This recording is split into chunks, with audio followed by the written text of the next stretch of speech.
자자, 우리 첼시가 어떤 팀이지? 그야 당연히 구단주가 없는 팀이죠. 그런 거 말고 작년에 우리가 어떤 업적을 이뤄냈냐는 말이야. 그런 거라면 무려 비기어를 들어올린 유럽 최강의 구단이었죠. 그런 놈들이 올 시즌 8강에서 탈락, 그것도 벤제마 한 명을 못 막아서 탈락이라니 이게 말이나 된다고 생각하나? 하지만 벤제마는 괴물 그 자체였습니다. 마지막 슈팅은 제가 아니라 야신이 있었더라도 막지 못했을걸요? 맞습니다. 1차전은 완벽하게 져버렸다지만 2차전만큼은 우리 첼시도 최선을 다하지 않았습니까? 기적같은 역전 진출을 놓쳐버린 건 레알엔 벤제마가 있고 우리 팀엔 벤제마가 없었기 때문인 거죠. 니들이 좀 더 잘했어야지. 졌지만 잘 싸웠다 같은 건 아무런 의미도 없다고. 솔직히 벤제마가 뭐야? 우리 팀은 스트라이커가 거의 없다고 봐야 하지 않습니까? 제대로 된 스트라이커만 있었어도 4강에 올라가는 건 첼시였을 겁니다. 스트라이커가 없긴 왜 없어. 베르노도 한 골을 넣은 데다 하베르츠도 제로톱으로 활약하지 않았나? 걔네들 말고 정통 9번 말입니다. 퇴전방에서 버텨줘야 할 괴물 공격수가 활약은커녕 부상으로 출전도 못했으니 져버린 거죠. 설마 그거 내 얘기야? 그럼 너 말고 누구겠냐? 우리 첼시가 4강에 올라가지 못한 건 전부 루카쿠 너 때문이다. 아니 경기에 나가지도 못했는데 그게 왜 내 탓이야? 1차전에서 결정적인 찬스를 날려먹은 것도 모자라 2차전엔 부상으로 결장. 이런데도 네 탓이 아니란 거야? 아이 뭐 내 책임도 어느 정도 있긴 하지만 벤제마를 막지 못한 건 너희들이잖아. 벤제마가 내 골이나 넣을 동안 골은커녕 부상이나 당한 자식이 동료 탓이나 하고 있어?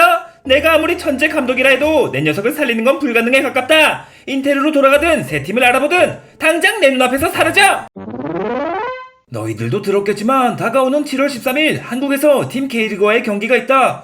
아우디컵밖에 없는 너희들에겐 쿠팡컵 오너가 될 수 있는 절호의 기회란 거 알지? 아니 쿠팡컵을 얻었다간 오히려 놀림이나 받지 않겠습니까? 그래도 없는 것보단 낫지. 언제까지 장식장에 먼지만 쌓아둘 거야? 아이 그런가? 근데 흥민이 너가 한국에 가면 특별히 조심해야 하는 게 있다고 하지 않았어? 어? 아, 다른 건 몰라도 노쇼만큼은 절대 하지 말라 그랬지. 아 맞다, 호날두가 전에 노쇼를 했다가 나이강두로 전락했다 그랬지? 근데 나이강두가 무슨 뜻이야? 무슨 뜻이겠어? 도둑놈 새끼란 뜻이지. 고작 5분을 뛰지 않는 바람에 한국에서 가장 인기 있던 선수에서 순식간에 국민 역적으로 돌아섰다. 케인 너도 그렇게 되고 싶지 않다면 무조건 풀타임으로 출전하라고. 아무튼 프리시즌 투어는 기량 유지에도 도움이 되니까 불참하는 선수 없도록 하고 일단 남은 리그부터 아니 감독님 설마 코로나가 다 낫지 않으신 겁니까? 아이 무슨 소리야. 그냥 날씨가 건조해서 장기침이 조금 나온 것뿐이다. 조심 좀 하시라고요. 그러고 보니 저번 경기에서 흥민이한테 뽀뽀하지 않으셨습니까? 아무리 다 나으셨다 해도 흥민이가 웃는 순간 잼스 티켓도 물 건너가는 겁니다. 알겠다. 뭐 주위에서 나쁠 건 없으니까 2번 하던 거 한 번만 하도록 하지. 무슨 소립니까? 아무리 흥민이가 귀여워도 시즌이 끝날 때까진 뽀뽀 금지입니다. 흥민이가 해트트릭 할 때 뽀뽀뽀,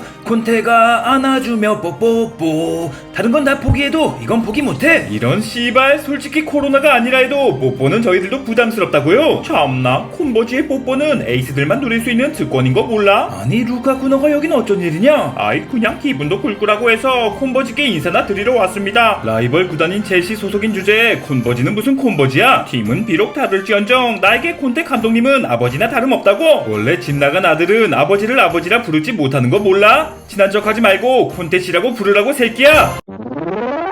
헌데 표정을 보아하니 그냥 인사만 하러 온 건 아닌 것 같고 무슨 문제라도 있는 거냐? 그게 콘버지께서도 아시다시피 어허 콘테씨라고 부르라고 짜시가. 아이 콘테씨께서도 아시다시피 제가 요즘 상당히 부진하지 않습니까? 인테르에 있을 때만 해도 괴물 공격수였던 제가 첼시에선 욕이나 먹고 있는 괴물 공격수가 돼버렸습니다. 아무리 리그 차이가 있다고 해도 한순간에 괴물에서 퇴물이 되는 건 쉽지 않았을 텐데 가장 큰 문제가 뭐였지? 콘테씨께서 가르쳐주신 등지고 딱딱이 전혀 되질 않습니다. 아이 등지고까진 어렵지 않은데 그 다음 딱딱을 어떻게 하는 거였는지 도무지 생각이 나질 않습니다. 이 자식아, 등지고 딱딱의 핵심이 딱딱인데 그걸 잊어버리면 어떡해? 그래서 말인데 딱딱하는 법 좀 다시 알려주시면 안 되겠습니까? 자네에게 미안하지만 순위 경쟁을 하고 있는 라이벌 구단 선수에게 기술을 알려주는 건 좀 힘들 것 같군. 이런 젠장, 전 그럼 이제 어떡합니까? 그러니까 애초에 첼시에 가지 말았어야지. 뭐라고요? 첼시는 원래 공격수들의 무덤인 거 몰라? 아이 그건 잘생긴 백인 공격수 한정 아니었습니까? 따지고 보면 그렇지도 않아. 솔직히 드록바를 제외하면 전부 다 실패했대도 과언이 아니지. 어? 아이 콘테 감독님께서 첼시를 맡았던 시절 그 누구였지? 갱스타였나? 그 선수는 그래도 잘하지 않았습니까? 코스타라면 실력은 나쁘지 않았으나 제멋대로 팀을 떠나버리면서 마무리가 좋지 않았지. 하긴 그러고 보니 셰브첸코, 팔카오, 에투, 파투, 모라타, 이과인 등등 정상급이었던 선수들이 죄다 첼시에 가서 망해버렸네요. 그래, 인종이 어떻든 잘생기든 못생기든 심지어 감독이 누구든 간에 첼시에 가는 순간 공격수는 망해버린다.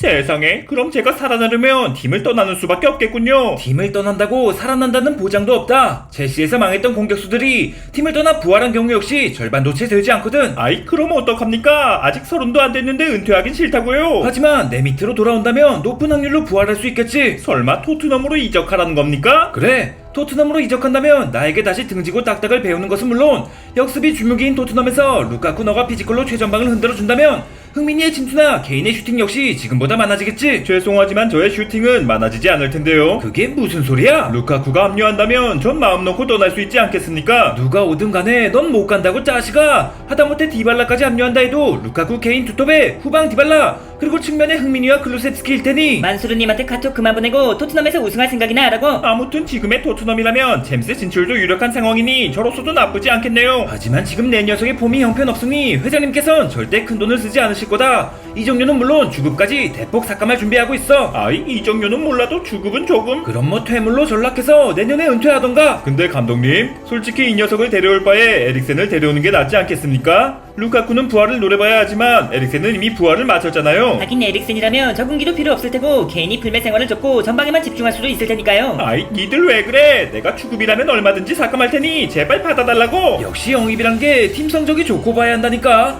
구독자 여러분께서는 어떠십니까? 디발라나 김민재부터 루카쿠와 에릭센까지 다가오는 여름 이적 시장에서 토트넘의 새 얼굴로 누가 좋겠습니까?